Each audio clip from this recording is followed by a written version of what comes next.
Tonight, we shall dissect a poison most insidious, a psychic venom that does not merely paralyze the body, but enslaves the will. You believe you were in a relationship. You were, in fact, a hostage. And the most agonizing aspect of this particular captivity is that the prisoner learns to adore the chains. The subject of tonight's lecture is the psychological phenomenon known in the mundane world as Stockholm Syndrome. Here, in the Dark Academy, we recognize it for what it truly is: the Alchemist's captivity. A deliberate, sustained campaign of psychological warfare designed to turn a sovereign individual into a compliant, grateful servant. You look at the wreckage of 7 years and speak of helplessness, of being stuck, of enduring humiliation, financial ruin, and profound confusion, until the very concept of your identity dissolved into mist.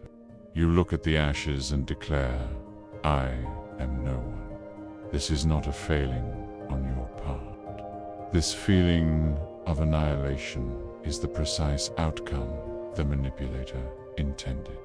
It is the desired result of the experiment. Let us descend into the laboratory and examine how this draught of dependence is brewed.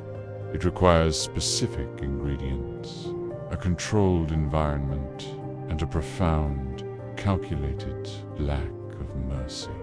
The first ingredient is the perceived threat to survival. In a literal hostage situation, this is the gun to the head. In the narcissistic dynamic, the threat is existential. It is the threat of emotional annihilation, the terror of abandonment, the constant, underlying fear of their explosive rage, or, perhaps worse, their icy, soul-shattering withdrawal. The narcissist establishes early dominance, ensuring you understand that your emotional stability rests entirely in their hands. The second ingredient is the perception of small kindnesses. This is the most potent and confusing element. The captor does not maintain constant cruelty that breeds rebellion or complete collapse.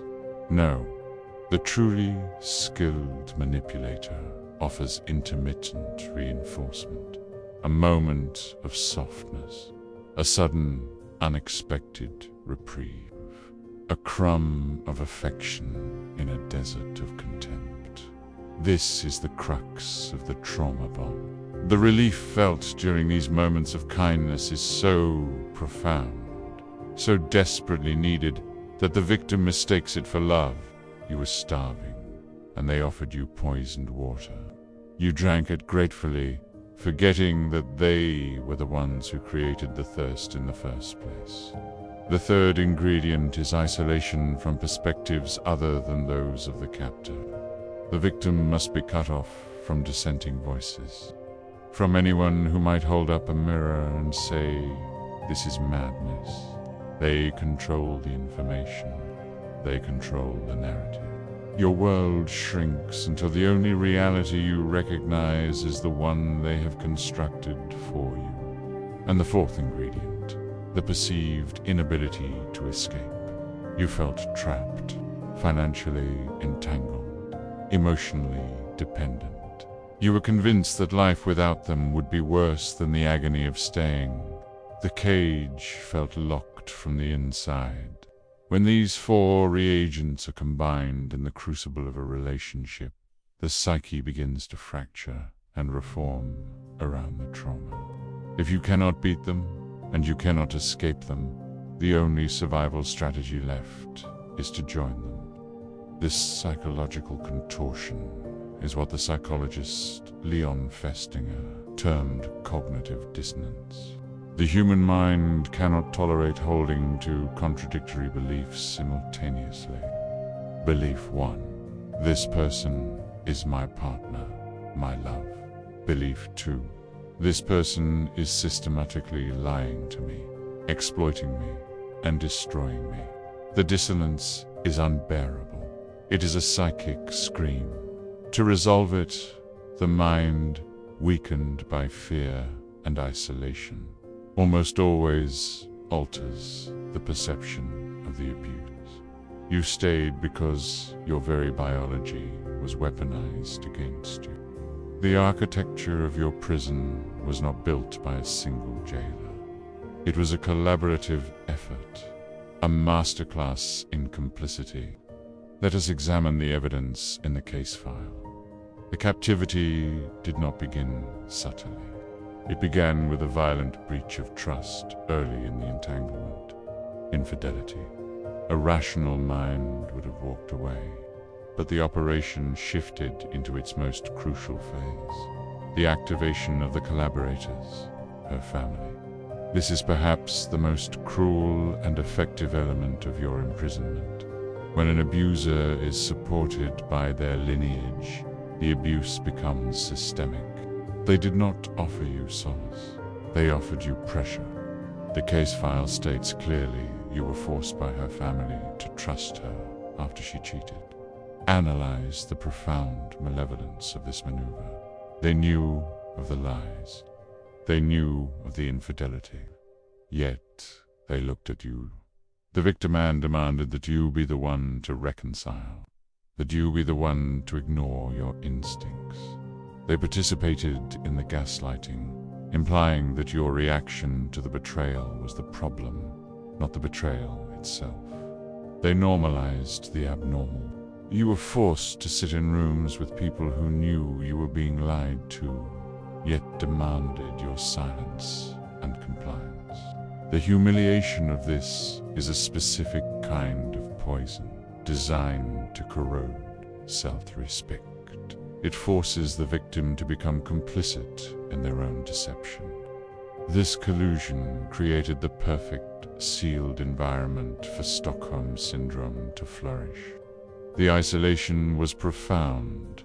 You were not just isolated from your own support system, you were surrounded by her support system, which actively worked against your interests. You ask why you were helpless. You were helpless because you were outnumbered, outmaneuvered, and psychologically besieged. The conditions of your captivity were meticulously designed to erode your sense of self-worth and increase your dependency. And no tool is more effective in establishing dependency than financial exploitation. Money is not merely currency. In the hands of a narcissist, it is a quantifiable measure of control. Let us dissect the parasitic nature of your entanglement. For 7 years, you provided the infrastructure for the shared life. You bled financially, believing you were investing in a partnership. And what was their contribution?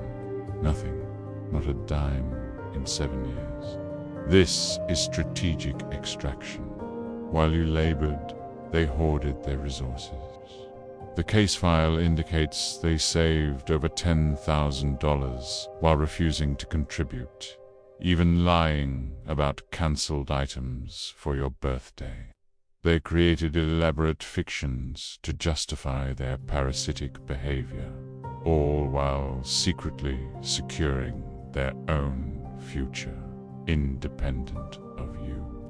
Now, observe the stark, damning contrast that reveals the intentionality behind the exploitation. This is the evidence that shatters any remaining illusion of accidental selfishness. After the discard, when they returned to their family of origin, the same family that enforced your captivity, what occurred? Within 1 month, 30 days, they contributed more financially to that household than they had contributed to yours in 7 combined years. Let the implications of that resonate. It was never about inability. It was about unwillingness. They were capable of reciprocity. They chose to withhold it from you. They viewed you not as a partner, but as a utility, an asset to be drained, a resource to be exploited until a more convenient arrangement presented itself. The financial abuse was a deliberate strategy to keep you stressed, overworked, and too exhausted to fight the psychological war being waged against you. And while they drained your resources, they simultaneously engaged in a campaign of reality distortion, further deepening the Stockholm Syndrome. They establish humiliating narratives about you, painting you as the unstable one, the paranoid one. This is the classic maneuver of projection, accusing the victim of the very sins the abuser is committing. But the mask always slips, does it not? You recall the moments when you observed them unseen, when the facade cracked and the true nature of the creature was revealed. You describe a demonic and cunning behavior, skipping around the house, a disturbing lightness. But this was not joy. It was a calculated intention to avoid interaction with your family. This physical avoidance speaks volumes. It was not shyness. It was contempt and the behavior of a saboteur, avoiding detection. They moved through the life you built with the sole purpose of evasion. And here we witness the profound hypocrisy that lies at the heart of the narcissistic void. In public, they weaponized their family against you. In private, the venom flowed freely. They spoke disparagingly of their own blood, labeling them white trash behind their backs. This reveals the core truth that narcissists has no loyalty, no genuine affection, not for you, not for the other men, not even for their own family. Everyone is an object, a tool to be utilized and then discarded. You are living with a creature incapable of genuine human connection, trapped in a cycle of exploitation, deceit, and profound emptiness. And yet you stayed, bound by the trauma bond, convinced that this hollow, agonizing existence was love. Then came the inevitable collapse, the discard. The moment the parasite detaches from the host, the triangulation, which was always present, intensified. They engaged in long-term infidelity, living a double life, while simultaneously demanding your loyalty. And in their final act of manipulative cruelty, they attempted to rewrite history, even as they walked out the door. They labeled the person they cheated with the person they ultimately left you for as a mistake. Another fabrication, another lie, designed to minimize their accountability and maximize your confusion. If it was a mistake, why did they leave? Because the mistake offered a new audience for the performance. When the end finally arrived, it was not a moment of clarity, but of profound, agonizing disorientation.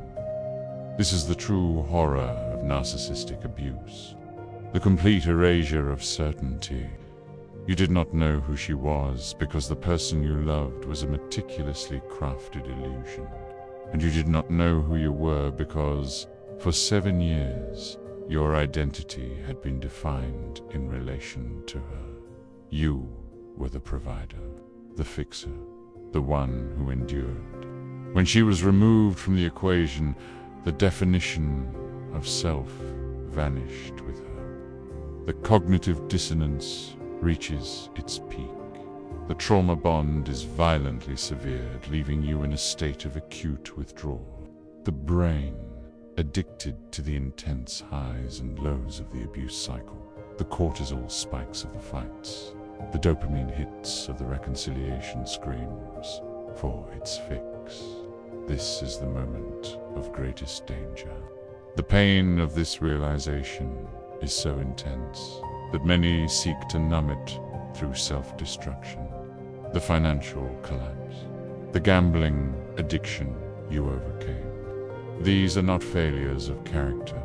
They are symptoms of the void. They are desperate attempts to replicate the chemical chaos of the trauma bond. Gambling provides a similar cocktail, the thrill of the win, the despair of the loss. It is an attempt to feel something, anything other than the unbearable emptiness of the erased self. The rage follows, the desire to destroy, to burn everything to the ground. The primal scream of a soul reclaiming its territory. You want to rise from the ashes, but then the voice of the captive, the echo of the Stockholm Syndrome, whispers, "I am not a phoenix. I am no one." This feeling of worthlessness is the final scar of the captivity.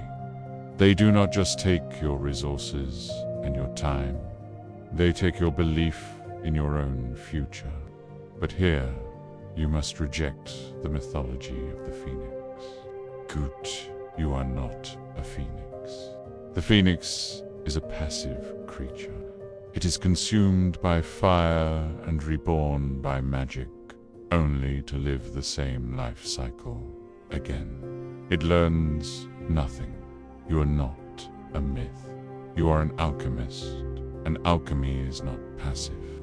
It is the intentional, agonizing process of transmutation, the forging of base metal into gold, the intentional transformation of pain into power. We must consult the wisdom of those who have endured far darker captivities and emerged not just alive, but transformed. Let us consider the work of Viktor Frankl, the psychiatrist who survived the concentration camps. Frankl observed that even in the most extreme conditions of dehumanization and despair, humans possess one final freedom. Frankl wrote, "Everything can be taken from a man but one thing, the last of the human freedoms, to choose one's attitude in any given set of circumstances, to choose one's own way. You were in a psychological prison, but the meaning you assign to this devastation that is yours alone. The manipulator wants you to believe you are no one. They want you to accept the narrative of the broken victim. That is how they maintained their power, even in their absence." But Frankl's wisdom offers a potent counterspell. You can choose to see this 7-year ordeal not as the end of your story, but as the crucible that forged a new one. The Stockholm Syndrome was a survival mechanism. It served its purpose. It kept you alive long enough to escape. Now, it is a shackle that you must intentionally break. You break it by accepting the agonizing reality of what they were. A manipulator, a parasite. You break it by reclaiming your identity. Not the identity they gave you, but the identity you choose to forge in the fire of this realization. You are not defined by the betrayal. You are defined by the survival. The confusion you feel is the fog lifting.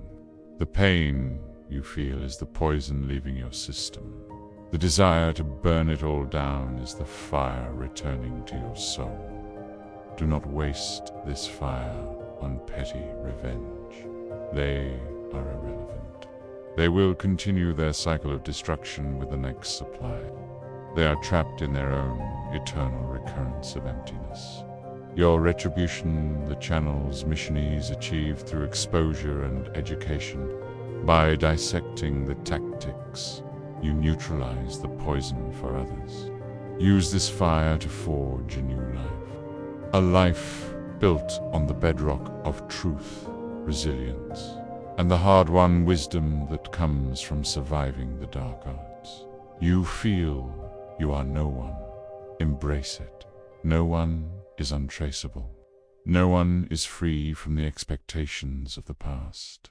No one has the freedom to redefine themselves entirely. You are not weak for staying.